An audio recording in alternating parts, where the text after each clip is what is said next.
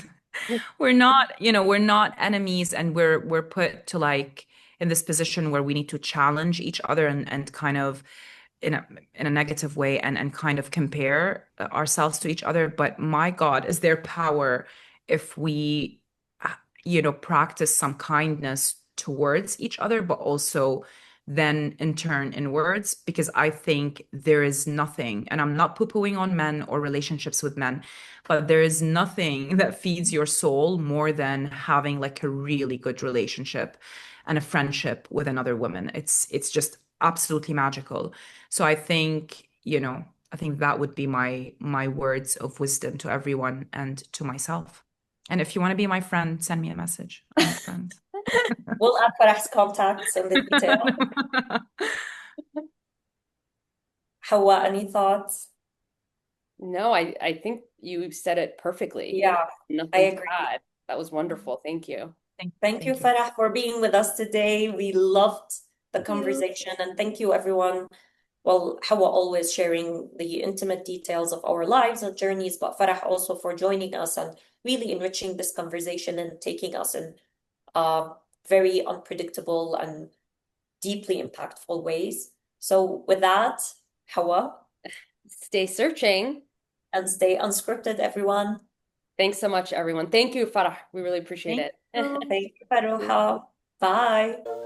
And that's a wrap on this week's Unscripted conversation. Don't forget to subscribe to Unscripted with Lubna and Hawa wherever you get your podcasts so you never miss an episode. We'll be back with a brand new one next Wednesday. Until then, keep it unfiltered, unapologetic, and unscripted.